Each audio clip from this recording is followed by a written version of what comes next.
আমরা কি করবো এটা উড়িষ্যার দিকে তাকা। সরকার হওয়ার সঙ্গে সঙ্গে ল্যান্ড ব্যাংক তৈরি হয়েছে, 1 বছরের মধ্যে জমি দেওয়া হয়েছে, কারখানা শুরু হয়ে গেছে। আমার পরিচিত লোক যাদের জমি পশ্চিমবাংলায় আছে, এখানে কারখানা না করে তারা উড়িষ্যায় গিয়ে কারখানা করছেন। সমস্ত ডিসপুট চিফ সেক্রেটারি বসে মেটাচ্ছেন ওখানে, এটা শেখা উচিত। প্রধানমন্ত্রী সমস্ত ইনফ্রাস্ট্রাকচার তৈরি করে দিচ্ছেন, যাতায়াতের ব্যবস্থা করে দিচ্ছেন, ল্যান্ড ব্যাংক করে দেবেন, আর স্বাভাবিকভাবে লোকেরা আসবে। উনি বলেছেন এখানকার ল অ্যান্ড অর্ডার শিল্পের অনুকূল নয়, তো ডবল ইঞ্জিন সরকার হলে সারা রাজ্যে রাজ্যে যেমন বিজেপি করেছে এখানেও ঠিক সেই পরিবেশ তৈরি করবে। নিজের থেকে সমস্ত আসবেন শিল্পপতিরা, কারণ আগের থেকে এখানে সমস্ত সুযোগ সুবিধা উপস্থিত আছে। খালি অ্যাডমিনিস্ট্রেশন, ল অ্যান্ড অর্ডার নেই, তোলাবাজি চলছে। আজকে দেখুন আপনি জিনিসপত্রের দাম, যে প্রাকৃতিক সম্পদ, পাথরের দাম 2-3 গুণ বেড়ে গেছে। বোল্ডার তুলতে পারবেন না, মোরাম তুলতে পারবেন না, বালি 10 গুণ 12 গুণ বেড়ে গেছে দাম। তারপরে জমি নেওয়ার পর থেকেই দালালরা জুটে যাবে, তাদের হাত দিয়ে জমি নিতে হবে।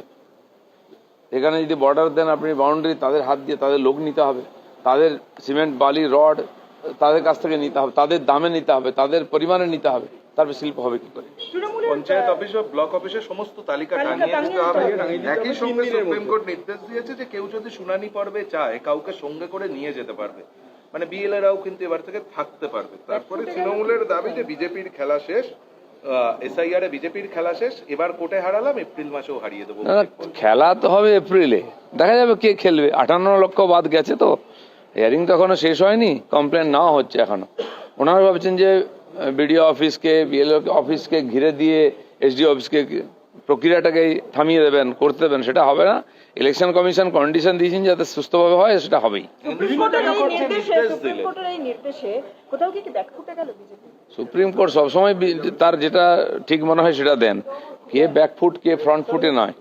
যেটা নির্বাচন প্রক্রিয়া সুস্থভাবে করার জন্য যেটা প্রয়োজন সেটা বলবেন।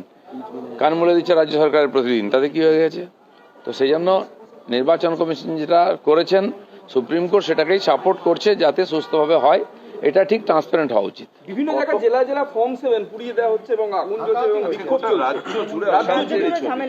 তো পশ্চিমবঙ্গে অশান্তি নতুন নাকি? যেদিন থেকে এসআইআর ঘোষণা হয়েছে সেদিন থেকে অশান্তি হচ্ছে, শুরু হয়নি তার আগে। ইচ্ছাকৃতভাবে করা হচ্ছে, আজকেও তাই হচ্ছে। দেখছেন তো, তার সামনে মারপিট হয়েছে, টিএমসির এমএলএ বলছে আমি কিচ্ছু দেখিনি, মানে নেওয়া হয়েছে, দেখতে পান না কিছু। নানুরে আরএসএস করার জন্য রিন্টু পালকে তৃণমূল কার্যালয়ে নিয়ে গিয়ে শাসানি দেওয়া হচ্ছে, বলছে আরএসএস এবং বিজেপি না করলে ছিঁড়ে খেয়ে নেওয়ার হুমকি দেওয়া হচ্ছে। আমাদের 250-এর বেশি কর্মীকে খুন করা হয়েছে।